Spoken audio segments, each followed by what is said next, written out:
UP निकाय चुनाव को लेकर हाईकोर्ट की लखनऊ बेंच ने बड़ा फैसला दिया है। अदालत ने यूपी सरकार को निर्देश दिया है कि इस बार बगैर आरक्षण के निकाय चुनाव करवाए जाए। कोर्ट के इस फैसले के बाद ओबीसी के लिए आरक्षित सभी सीटें अब जनरल कैटेगरी में मानी जाएंगी। देखिए रिपोर्ट।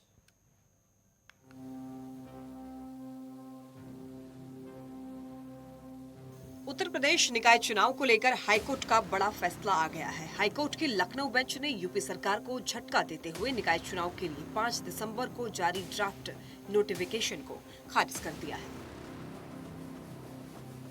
इसके साथ ही राज्य सरकार को बगैर आरक्षण निकाय चुनाव कराने का आदेश दिया है। अदालत का कहना है कि जब तक सुप्रीम कोर्ट की तरफ से निर्धारित ट्रिपल टेस्ट न हो, तब तक आरक्षण नहीं माना जाएगा। हाईकोर्ट ने 2017 के ओबीसी रैपिड सर्वे को नकार दिया है। ये निर्णय न्यायमूर्ति देवेंद्र कुमार उपाध्याय और न्यायमूर्ति सौरभ लवानिया की खंडपीठ ने इस मुद्दे पर दाखिल 93 याचिकाओं पर एक साथ पारित किया। इलाहाबाद हाईकोर्ट की लखनऊ बेंच का आदेश। नगर विकास विभाग का नोटिफिकेशन रद्द। हाईकोर्ट ने याचिकाकर्ता की पिटीशन मंजूर की। यूपी सरकार के आदेश के खिलाफ कोर्ट का फैसला। नगर विकास विभाग ने नोटिफिकेशन को रद्द किया। नगर विकास का आरक्षण नोटिफिकेशन गैर कानूनी। 7 दिसंबर का शासन का नोटिफिकेशन रद्द किया गया। चुनाव कब होगा, इसका फैसला सरकार आयोग करे। जब नई आरक्षण व्यवस्था बनेगी तब चुनाव होगा। यूपी सरकार को हाईकोर्ट की लखनऊ बेंच से झटका। जस्टिस डीके उपाध्याय, जस्टिस लवानिया का फैसला। पहले 3T फॉर्मूला अपनाए सरकार चाहे तो बिना आरक्षण चुनाव कराए। सुप्रीम कोर्ट का आदेश, 3T का पालन करना होगा। सुप्रीम कोर्ट का सुरेश महाजन के इस फैसले का आधार बना। संवैधानिक आरक्षण सही तरीके से दिया जाए। कमेटी बनाकर सही तरीके से आरक्षण दिया जाए।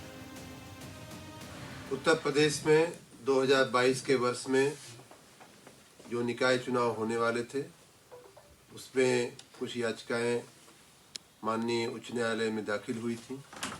उस संदर्भ में आज माननीय उच्च न्यायालय का निर्णय आया है।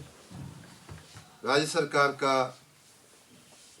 सोचना है कि माननीय उच्च न्यायालय के निर्देशानुसार आयोग गठित करके ट्रिपल टेस्ट की जो प्रक्रिया है उसे पूर्ण करके हम ओबीसी को आरक्षण देने के बाद ही हम चुनाव कराएंगे और उसके बाद जो चुनावी प्रक्रिया है उसको हम करेंगे। हम इसके कानूनी पहलुओं को और भी हम गंभीरता से, गहराई से अध्ययन कर रहे हैं और अगर आवश्यक होगा तो हम सुप्रीम कोर्ट भी जाएंगे हमारे वकीलों की सलाह लेकर के। हम इस विषय में अध्ययन कर रहे हैं। दुर्भाग्य है कि हमारा पिछड़ों का हक छीना जा रहा है और ये केवल पिछड़ों का हक नहीं छीना जा रहा है। भारतीय जनता पार्टी सत्ता में रही तो जो बाबा साहब भीमराव अम्बेडकर जी ने अधिकार दिए हैं, उन अधिकारों को धीरे धीरे छीन लिया जाएगा। अभी कुछ चीजें दिखाई दे रही हैं और कुछ चीजें नहीं दिखाई दे रही हैं। भारतीय जनता पार्टी हमेशा आरक्षण विरोधी काम किए उसने। भारतीय जनता पार्टी आरक्षण विरोधी है, पिछड़ा विरोधी है, दलित विरोधी है।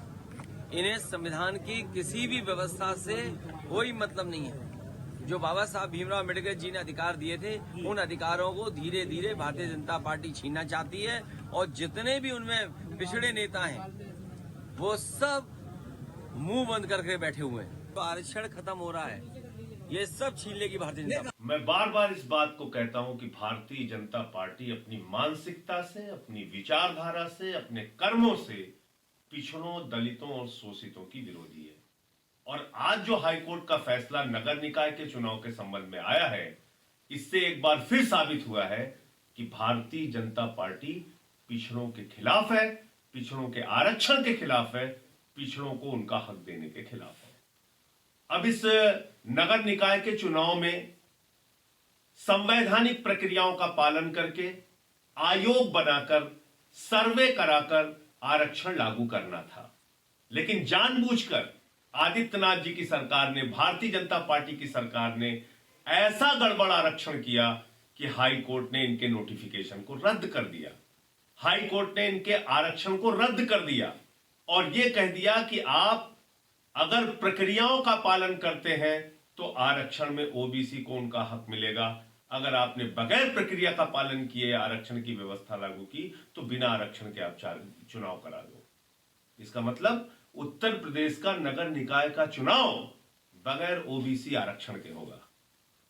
क्या ये बात भारतीय जनता पार्टी के लिए, मोदी जी के लिए, केशव मौर्य के लिए, आदित्यनाथ जी के लिए यह साफ संकेत नहीं देती कि आपकी पार्टी और आपके नेता और आप लोग वास्तव में पिछड़ा विरोधी हो? और जब तक ओबीसी का, पिछड़ों का सही हक नहीं मिल जाता, सर्वे कराकर सही आरक्षण की व्यवस्था लागू नहीं हो जाती, तब तक चुनाव नहीं कराया जाएगा। और जो अधिकारी इसके लिए जिम्मेदार हैं, सरकार में बैठे हुए जो लोग इसके लिए जिम्मेदार हैं, उनके खिलाफ कार्रवाई होनी चाहिए। अगर बगैर ओबीसी आरक्षण के चुनाव में जाने की कोशिश भारतीय जनता पार्टी ने की तो आम आदमी पार्टी सड़कों पर इसका पुरजोर विरोध करेगी। हम इसके खिलाफ सड़कों पर आंदोलन करेंगे। यूपी सरकार हाईकोर्ट के इस फैसले के खिलाफ सुप्रीम कोर्ट जा सकती है। लखनऊ बेंच ने यूपी सरकार की तरफ से निकाय चुनाव में किए गए ओबीसी आरक्षण को रद्द कर दिया है। ओबीसी के लिए आरक्षित सभी सीटें अब जनरल मानी जाएंगी। अदालत ने निकाय चुनाव तत्काल कराने के भी निर्देश दिए हैं। हाईकोर्ट के 70 पेज के फैसले के बाद यूपी में निकाय चुनाव का रास्ता साफ हो गया है। अदालत ने अपने आदेश में कहा है कि सुप्रीम कोर्ट के आदेशानुसार ओबीसी आरक्षण तय करने के लिए यूपी सरकार एक कमीशन बनाए। अगर सरकार और निर्वाचन आयोग चाहे तो बगैर ओबीसी आरक्षण तुरंत ही चुनाव करा सकती है। हाईकोर्ट के फैसले के बाद यूपी सरकार की तरफ से जारी ओबीसी आरक्षण नोटिफिकेशन रद्द हो गया है। अगर सरकार चुनाव कराती है तो ओबीसी सीटों को जनरल ही माना जाएगा। वहीं एससी और एसटी सीटों के लिए सीटें पहले जैसे ही रहेंगी, यानी उनमें कोई फेरबदल नहीं होगा। पिछली सुनवाई 24 दिसंबर को हुई थी। सुनवाई के बाद याचिकाकर्ता के वकील ने बताया था कि यूपी सरकार ने अपने हल्फनामे में अपने एक्शन को डिफेंड किया कि जो हमने नोटिफिकेशन जारी किया है वो बिल्कुल सही तरीके से जारी किया है।